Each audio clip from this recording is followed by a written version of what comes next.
कथित पादरी अंकुर के पास हर मर्ज की दवा है, ऐसा वो दावा करते हैं। अब इन दावों की सच्चाई परखने से पहले पादरी अंकुर के कथित चमत्कारों की एक झलक भी आपको दिखाते हैं। हालेलुया।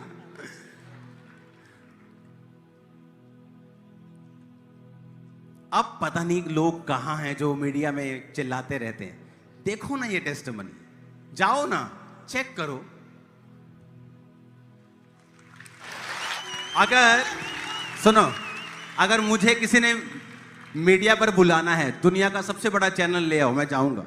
एक कंडीशन होगी, सुनो मेरी बात।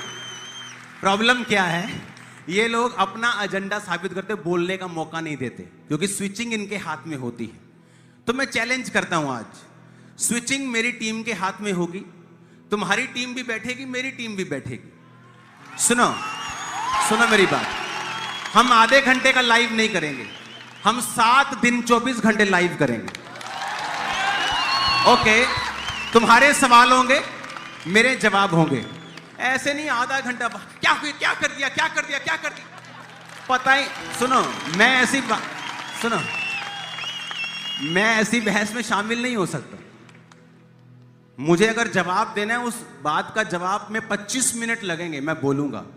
तुम्हें सवाल करना है, तुम 20 मिनट लगा के सवाल करो, मैं सुनूंगा। हमारा लाइव मेरे चैनल पे भी चलेगा, तुम्हारे चैनल पे भी चलेगा। किसी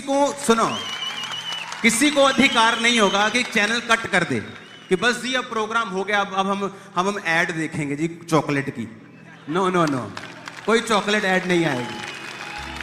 सुनो, नहीं, बात यह है, अगर सच्चाई जाहिर होनी है, अगर आपको लगता है कि चर्च पाखंड है, तो उसे फिर पूरी तरह एक्सपोज करो। मैं पूरा जवाब दूंगा, तुम पूरा एक्सपोज करो। लेकिन वो बहस ऐसा है कि आज 9 से 5 चली, मैं 2 घंटे के लिए आया हूं, मैंने अपने साथी को भेजा, दूसरे दिन, तीसरे दिन, चौथे दिन आप अपने चैनल पे लाइव चलाओगे, काटोगे नहीं। फिर मैं अपने चैनल पे लाइव चलाऊंगा, काटूंगा नहीं 1 मिनट भी। देख लेते हैं, चलो आ जाओ। आप जस्ट आधे घंटे के लिए किसी नाम, वो जो होते हैं ना, जैसे नाम के होते लोग, नाम का क्रिश्चियन, वो नाम का हिंदू होता है लेकिन सारी बातें हिंदू के खिलाफ करता है। नाम का मुसलमान होता है लेकिन सारी बातें मुसलमानों के खिलाफ करता है। ऐसे नाम के क्रिश्चियन भी होते हैं जो सारी बातें पास्टर से खिलाफ करते हैं।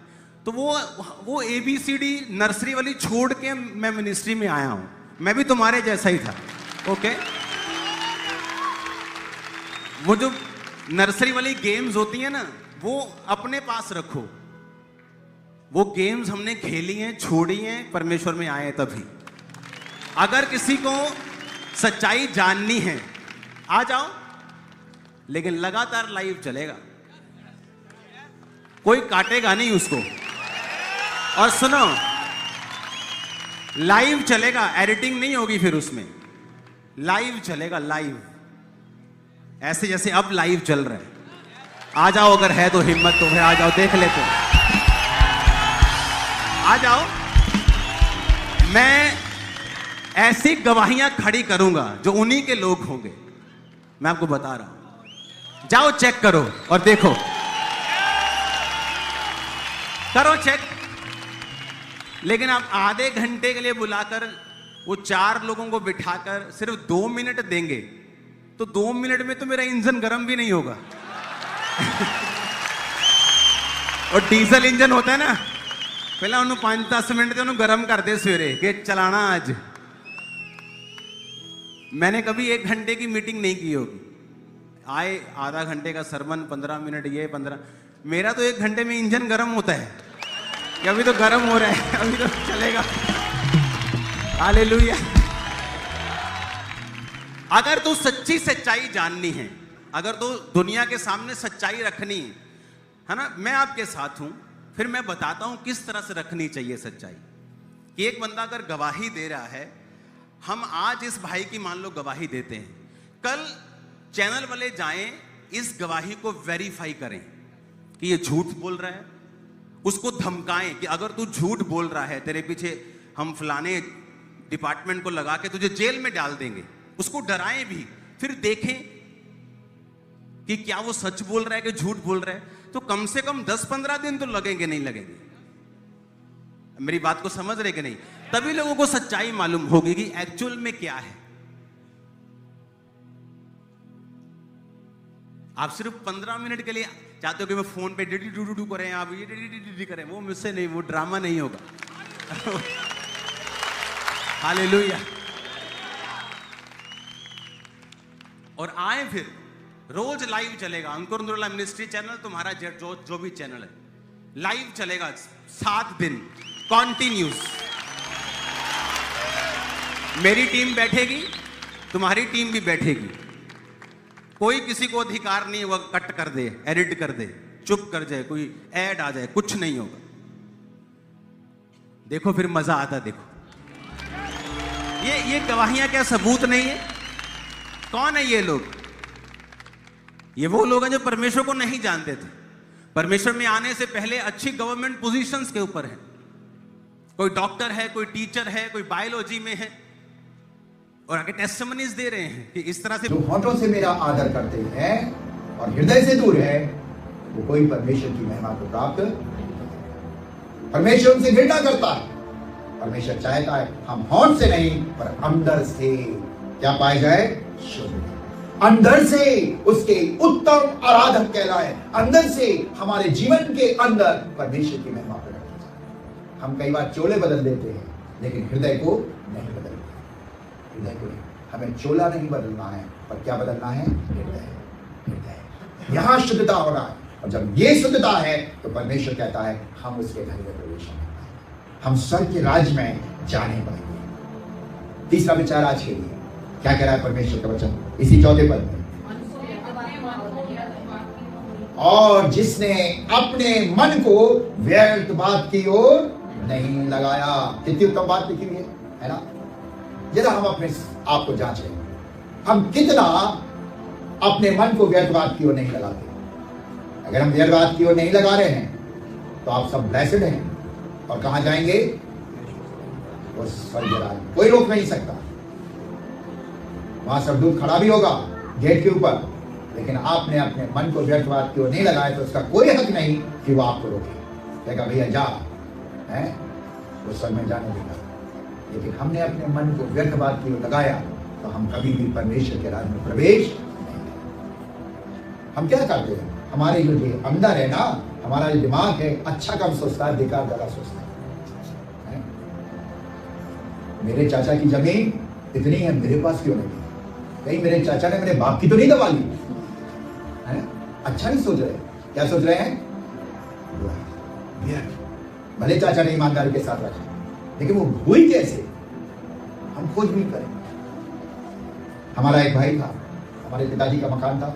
जब हमारा लोग छोटे थे तो हमारे पिताजी ने बहुत बड़ा मकान और जमीन थी, वो मात्र कोने के भाव में, क्योंकि उनको अटैक आ गया था, कोने के भाव में बेच दिया। तो हमारा एक भाई क्या कहता, अरे अपन तो ले सकते हैं, अपन तो बच्चे थे उस समय, हमें क्या मालूम कि हमारे पिताजी ने कब बेच दिया। देखिए ये है हमारा दिमाग कहां सोच रहा है? व्यर्थ बात जिसका कोई महत्व नहीं है। मेरे प्रियो, परमेश्वर मुझसे और आपसे कह रहा है हम व्यर्थ बातों को विचार कर कभी भी परमेश्वर के राज्य में प्रवेश नहीं करें। और इसलिए दाऊद ने पहले ही भजन के अंदर बहुत सुंदर बात लिखी है। क्या लिखी है? पहला भजन 1 अध्याय उसका 2रा पद। क्या करना है अपने जीवन के अंदर? अपने मन को, अपने हृदय को व्यर्थ बातों से दूर करके परमेश्वर के वचन की ओर लगाए। कहां लगाए? बोलो ना बाबा, वचन की ओर। इसी में तो उत्तमता है। लेकिन आज हम क्या करते हैं मालूम है? जब फालतू बैठे स्क्रॉल करते रहते हैं, है ना? पूरा मोबाइल रात से लेकर दिन तक क्या हो रहा है? उस पर बैठ के प्रभु के वचन को नहीं सीखते। प्रभु के वचन पे ये कौन सा एडवर्टाइजमेंट आया, ये कौन सी पिक्चर निकल रही है, या आज कौन सी चीज हुई है, हम इसके देखते हैं। क्या हम परमेश्वर के राज्य में प्रवेश करेंगे? क्या हम परमेश्वर की महिमा को देखने पाएंगे? जितना आप फेसबुक पे बैठे हैं, जितना आप और चीजों पर बैठे हैं, उतना अगर आप प्रभु के चरणों में बैठकर परमेश्वर के वचन को पढ़ेंगे, परमेश्वर के साथ समय व्यतीत करेंगे, तो परमेश्वर प्रसन्न होगा। परमेश्वर प्रसन्न होगा और आपके लिए वो द्वार खुला रहेगा। आप उस पर्वत पर प्रवेश करने पाएंगे, परमेश्वर के समीप रहने पाएंगे। और इसलिए देखिए यिर्मयाह की पुस्तक उसका 2 अध्याय 1 पद पढ़िए, वहां क्या लिखा है? यिर्मयाह की पुस्तक उसका 2 अध्याय 1 पद। हाँ पढ़ो। जा और यरूशलेम में पुकार कर यह सुना दे, यहोवा यह कहता है, तेरी जवानी का स्नेह और तेरे विवाह के समय का प्रेम मुझे स्मरण आता है कि तू कैसे जंगल में मेरे पीछे पीछे चली, जहाँ भूमि ज्योति बोई न गई थी। हाँ, कहता है मुझे वो स्मरण आता है कि जवानी में तू मेरे साथ कैसे चल रही थी, लेकिन अब क्या हो गया? अब क्या हो गया? व्यर्थ बातों की वो चले गए, है ना। हम शुरू में बहुत उतावले होते हैं, हर दिन हमारे अंदर गर्मी भरी रहती है, हालेलुया, प्रेज द लॉर्ड। जैसे जैसे हम बढ़ते ठंडे होते हैं, और ये ठंडापन हमें कहाँ ले जाता है? परमेश्वर की नजदीकी में नहीं ले जाता, परमेश्वर के घर में नहीं ले जाता, और कहाँ ले जाता है? नरक की। प्रभु नहीं चाहता हम नरक में जाए। जिस दिन हमारे अंदर प्रभु का बीज आ गया, उस दिन से लेकर अंतिम दिन तक हमें गर्माहट में बने रहना। इसलिए पौलुस कहता है आत्मा से परिपूर्ण होते जाओ। हम संडे थोड़ा सा घर में आते हैं, फिर पूरे सप्ताह क्या होते हैं? ठंडे रहते। प्रभु का धन्यवाद हो, कॉटेज मीटिंग कराने वाले कम से कम यहाँ कॉटेज मीटिंग करा देते हैं, है ना। तो 8-10 लोग इकट्ठे हो जाते हैं, और किसी के घर में हो तो शायद मुश्किल से 5-7 लोग मिल जाए, है ना। हम दूरी जाने नहीं, सेक्रीफाइस करना नहीं मांगते, और क्या चाहते हैं? स्वर्ग मिल जाए, प्रभु का घर मिल जाए। प्रभु का घर ऐसे नहीं मिलेगा। प्रभु के घर में जाने के लिए हमारे अंदर जो आरंभ का प्यार था, वही प्यार अंत तक बना रहे। जिस पति पत्नी में जो प्यार आरंभ का रहता है और बुढ़ापे तक बना रहता है, वो पति पत्नी उस परिवार में कभी भी विघटन नहीं होता, उस परिवार में कभी क्लेश नहीं होता। लेकिन जहां तू में और तू शुरू हो गई, वहां से आशीष भी लगने लगती है। मेरे प्रियो, प्रभु ने हमें ये जीवन दिया है, और प्रभु चाहता है कि मैं और आप प्रभु के राज में जाने के लिए गर्माहट को बराबर बनाकर रखें, और ये गर्माहट परमेश्वर के वचन